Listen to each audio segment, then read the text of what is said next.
right. Welcome to our new studio, Sheldon. I'm excited.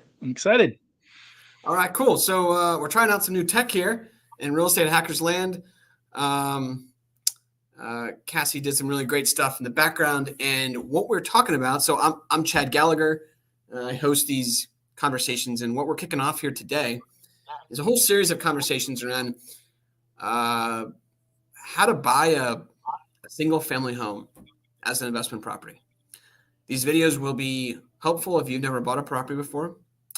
They'll also be helpful if you've bought 20 and you're looking to optimize your strategy. So the other really cool thing is we'll have this content be live.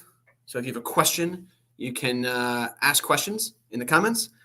But we'll also have it as on-demand footage through all sorts of different platforms, Facebook, YouTube, and even an audio channel over time. So as a podcast. So this should be fun.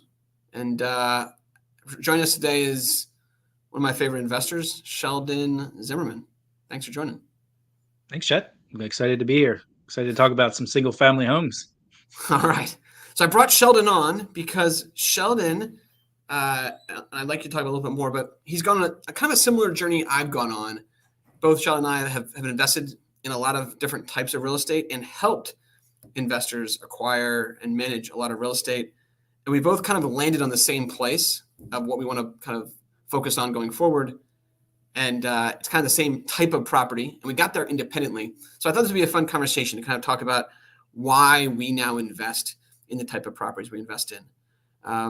So Sheldon, it'd be great. Maybe just like a second or two on kind of your journey through real estate investing.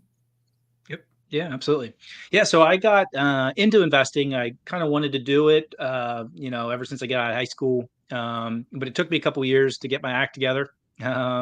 So ended up started buying multifamilies, in the local South Central Pennsylvania markets. Started buying 2 units, 3 units. Then we got into a 6 unit.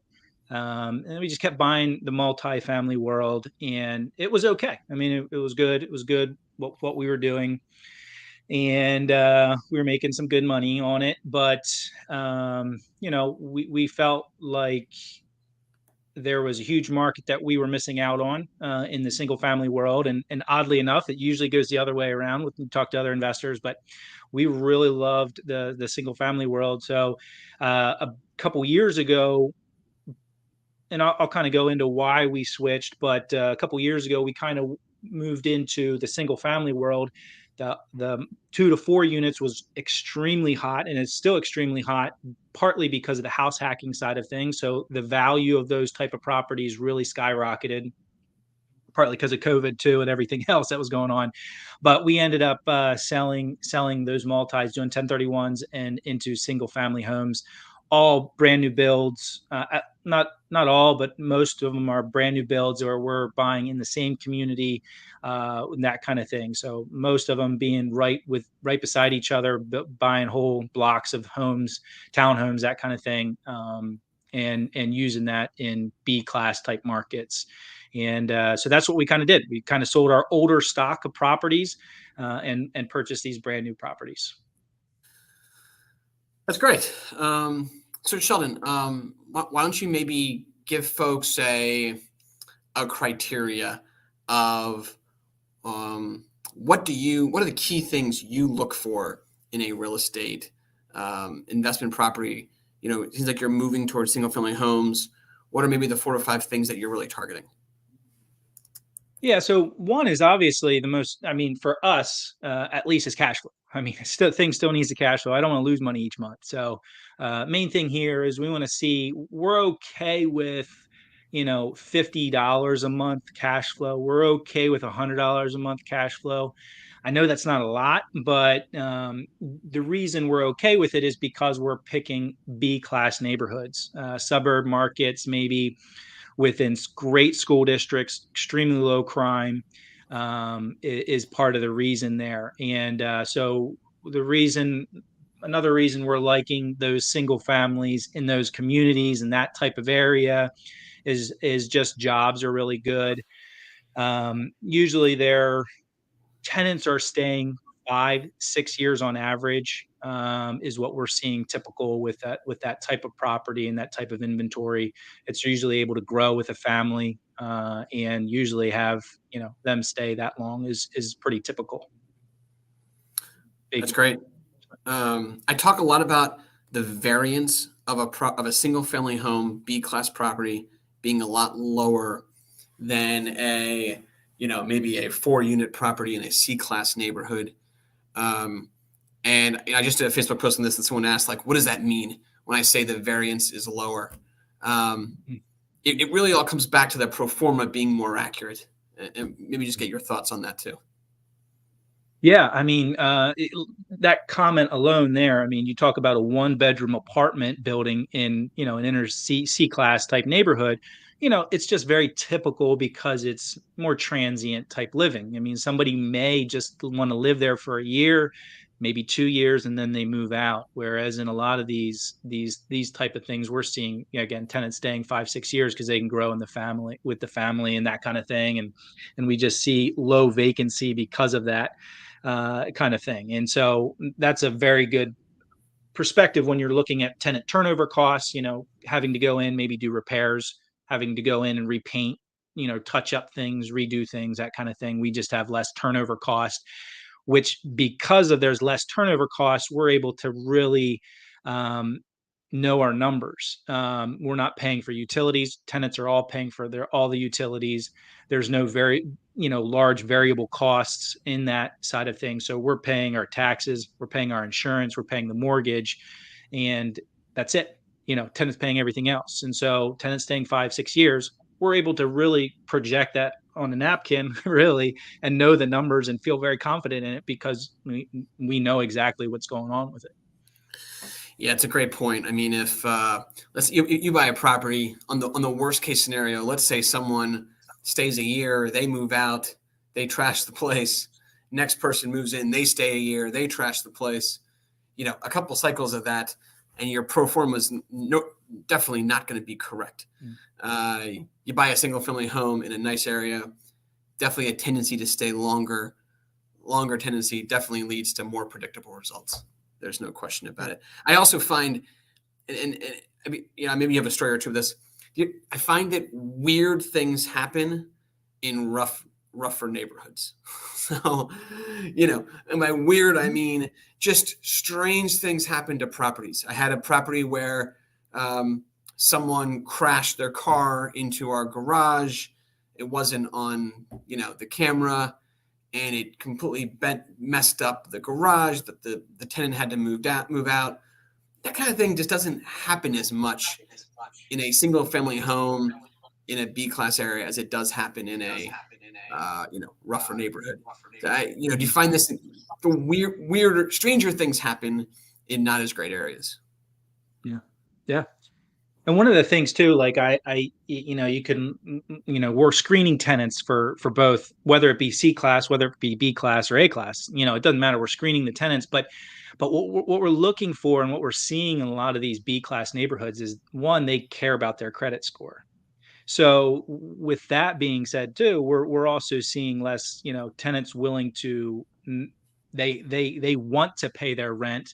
A lot of times we even have tenants that are like, hey, I want to make sure I pay on time or early or this or that, and I can't make a payment.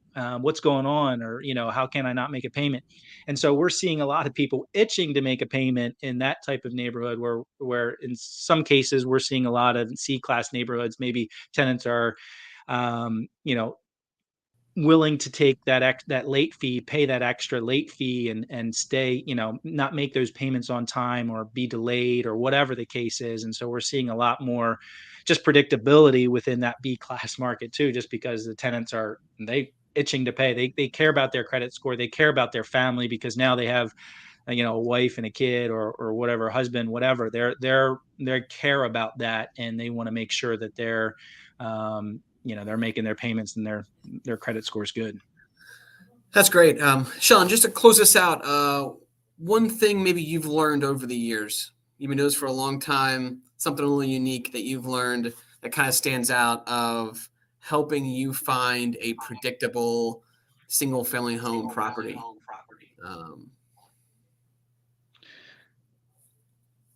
I think one of the biggest things that I see with any maybe new investor or, first getting started, obviously the cash flow is like the biggest thing. And the burst strategy is like the way to go if you don't have limited cash and you can do hard money and that kind of thing. But what I found really is I don't really care about getting rich quick. I care about winning every single time.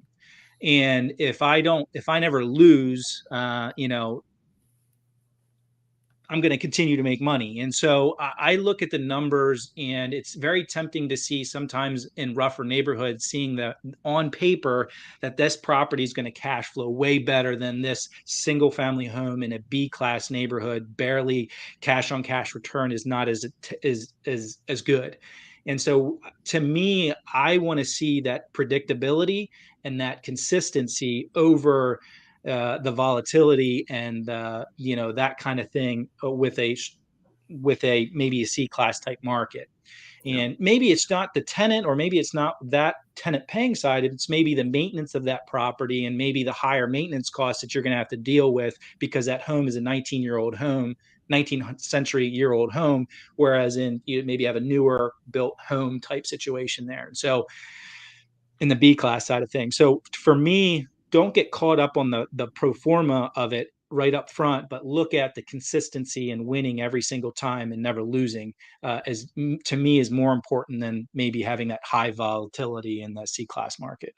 Yeah, it's great advice. Singles and not home runs, for Yeah, sure. And it's hard to stay disciplined. To your point, it I'm is. looking at a bunch of real estate assets right now that we're going to probably buy one of them, and it literally, I think it breaks even is our projection over the course of the first year. First couple of years is it's a break even. Over time we'll make some cash flow, but we're paying down a mortgage, we're getting appreciation. It doesn't look really sexy to say I just bought this property, a year later I had no cash flow come from it, Yeah. but you can still make some really great money. We did have one question come in. I think it's a good one. And we'll end on this. What's your favorite real estate investment property you've ever bought? My favorite one that I personally ever bought. Yeah. Um, Or help someone buy, I guess, but more yeah. Yeah, I would say my favorite personally was we got to buy a whole block of those townhomes, brand new built townhomes. We got them all leased up. Um, they're cash flowing. They're easy. I love it. I mean, I know it's kind of dorky and it's not front page news probably, Well, but average my rents are like favorite is 1,600, something like that. so the rents on these were 2000, 2000, Okay. 2100. Yes, yes, And yes. they're paying everything. So, again, not sexy. It's not, amazing, but it's a whole block of townhomes. So that was kind of the most exciting thing. That was a recent thing. So maybe that's why it was exciting. But we just really love that type of investment. And you talk about like predictable Yeah. results. You probably have no repair costs at all. Year one, year two. I'm sure tenants are sticking around for a while and are pretty happy in their new Yeah. property and once it's rented, it kind of takes care of itself. I mean, Yeah. that's great. And again, there's a no, I'm not making one way or the other here, but when we get the tenant quality that we get in that type of neighborhood, we have tenants calling us and saying, "Hey, and there's a little cracks here along the steps because the caulk, it's the first year of building, and so there's some cracks or nail pops in the drywall." Well, the first year we go back to the builder, and the builder comes in, fixes it, repairs it all, and takes care of those things. But we have tenant quality that cares about that. When we go in their homes, it's spotless in there. They clean that thing like it's their own. Obviously, it is, and we've had tenants. We did walkthroughs after the first year where it's like, this looks brand new. Like we just, everything looks perfect. Everything looks great.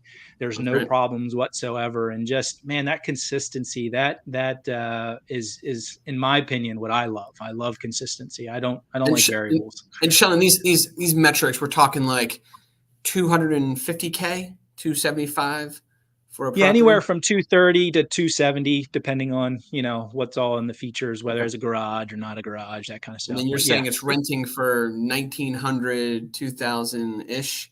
And are you Yep. seeing positive cash flow then year one with property taxes and insurance and everything? Yeah, we are. Yeah, now a lot of them, depending which county you're in they're a little more quick to, or not as quick to get you what the actual reassessed value is of that property.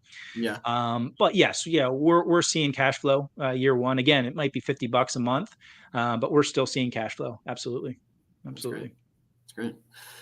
Yeah. Cool. Well, Sheldon, thanks for joining here. If folks want to reach out to you, how should people reach out to you if they want to maybe try to buy a single family home like you've bought? Yeah. Check out the ZimmermanTeam.com and reach out to us that way. That'll give us all our contact information. Love to talk, even just if you have questions about real estate, you're not sure you're going to buy anything, or maybe you already did and you're working with somebody else. Hey, we're always happy to talk about real estate. I love it. And it's an exciting way to build your wealth. All right, Sheldon, thanks for joining here. Our new tech. Do you like the new platform? It's pretty cool, right? We got banners coming across. We got some logos. We got some headshots. We got some comments coming in. This is it's great. This is great. This will be really good. This will be really fun. Yeah, much better viewing experience. So now we just got to make ourselves look a little. If we can figure out a way for Cassie to make us look a little better looking or something, I don't know. That's the next. That's D2 of this. Yeah, that might be a tall order there. But muscles here on the biceps, Cassie. Come on. All right. Cool. Take care. We'll do more videos to come here in whichever form you want to listen or watch. We'll have more coming. See ya. Bye.